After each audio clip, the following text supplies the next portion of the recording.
Princess Anne will become the first senior royal family member to resume in-person visits since the COVID-19 lockdown began when she visits the Duke of Gloucester barracks next week. The Queen's second eldest child is scheduled to meet staff battling coronavirus at the barracks on June 16 in South Cerney, Gloucestershire. This is despite the princess's age, at 69, putting her in a more vulnerable category for COVID-19 than some other senior royals. The last leading royals to undertake a public engagement were the Duke and Duchess of Cambridge, who on March 20 visited staff at an NHS call centre. 3 days later, on March 23, the UK officially entered coronavirus lockdown. Princess Anne also has a number of other engagements listed in her diary, unlike any other senior royal.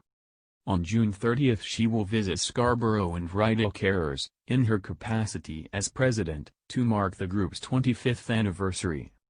Scarborough and Rydal Carers are a registered charity who provide advice and support to those serving as carers.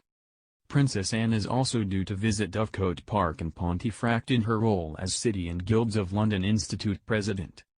Before the lockdown began, the princess was one of the last senior royals to undertake an in-person engagement, visiting the Addington Equestrian Centre on March 16.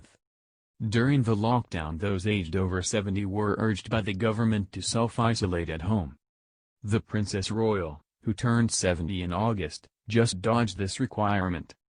According to the Daily Mail, both the Duke and Duchess of Cambridge and the Earl and Countess of Wessex are examining how they could continue in-person engagements.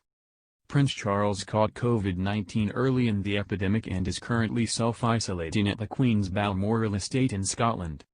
Since the lockdown began, the Queen has remained in sanctuary at Windsor Castle. Today the annual Trooping the Colour, which marks her official birthday, will take place inside the castle.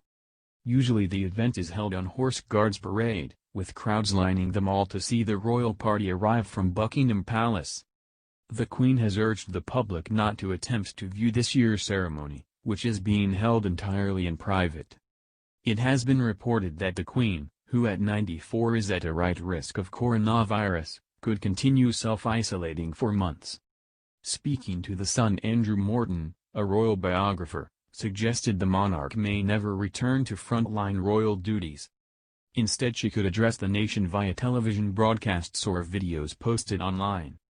A number of other European monarchs have already resumed in-person visits as lockdowns ease across the continent. These include Queen Letizia of Spain, aged 47, and King Willem-Alexander and Queen Maxima of the Netherlands. In early April, the Queen made a rare televised address to the nation on coronavirus in which she praised those who are coming together to help others. The monarch finished her speech by stating, "We will be with our friends again, we will be with our families again, we will meet again." The address was watched live by 24 million people, making it the second most watched televised event of the year after Boris Johnson's lockdown announcement.